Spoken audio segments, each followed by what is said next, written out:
এ হচ্ছে ভাতাপ্রাপ্ত। এই ভাতাপ্রাপ্ত এই জুলাই যোদ্ধা, এটা কিন্তু আওয়ামী লীগের মাল, কিন্তু এটার ব্যাপারে সাবধানে থাকতে হবে।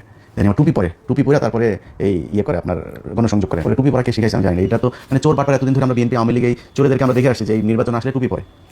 সোশ্যাল মিডিয়া অ্যাক্টিভিস্ট আরেকজন ইলিয়াস হোসাইন আজকে থেকে কয়েকদিন আগে আবার পোস্ট দিয়েছে যে আমি আমার জায়গা থেকে সোশ্যাল মিডিয়ায় পোস্ট দিয়েছিলাম যে ভারত থেকে আমাদের হাদি ভাইয়ের খুনিকে ফিরিয়ে এনে নির্বাচনের আগে তার বিচার নিশ্চিত করতে হবে এবং রায় কার্যকর করতে হবে। ইলিয়াস হোসেন তার জায়গা থেকে আমার ওই ফেসবুক পোস্টটাকে স্ক্রিনশট দিয়ে নিয়ে পোস্ট দিল, আমি নাকি আমার জায়গা থেকে সেনা প্রধানকে সহযোগিতা করেছি গাড়ি দিয়ে ওবায়দুল কাদেরকে পার করতে। সত্যতা ছাড়া, তথ্যের যাচাই বাছাই ছাড়া তারা তাদের জায়গা থেকে বিভিন্ন মানুষকে হেয় প্রতিপন্ন করে, কারণ তাদেরকে তো আইনের আওতায় আনা যাচ্ছে না। আসসালামু আলাইকুম প্রিয় বন্ধুরা, সবাই কেমন আছেন? আশা করি সবাই ভালো আছেন।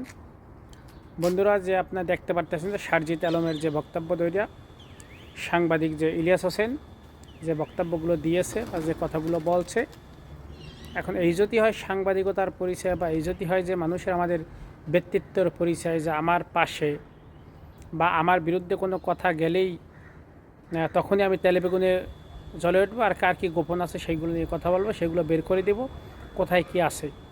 তো এখান থেকে আমি বলবো যে বাংলাদেশের মানুষ শিক্ষা নিন, শুধু এখানে না, হজম করার যে আমার বিরুদ্ধে সমালোচনাগুলো হজম করার আমার শক্তি থাকতে হবে। তো ভুল ত্রুটি হইতে পারে বা আছে, কিন্তু ইলিয়াস ভাই আর পিনাকিদা, বিশেষ করে ইলিয়াস ভাই তার কোনো সমালোচনা সে মাইনে নিতে পারে না। সে মানে এমন একটা বিষয় মনে করে যে সে পৃথিবীর ভিতরে যদি কোনো সত্যবাদী বা কোনো যদি সুশৃঙ্খল লোক থাকে তাহলে ইলিয়াস ভাই।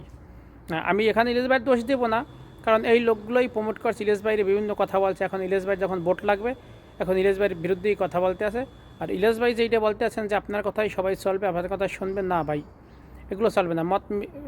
যে মতে মিলবে সব কথা আপনার সাথে, এরকম কিছু না। তো এই হচ্ছে দেশের অবস্থা। দেখেন এখন বাপ্পুতে বাইজে গেছে একটা মতো।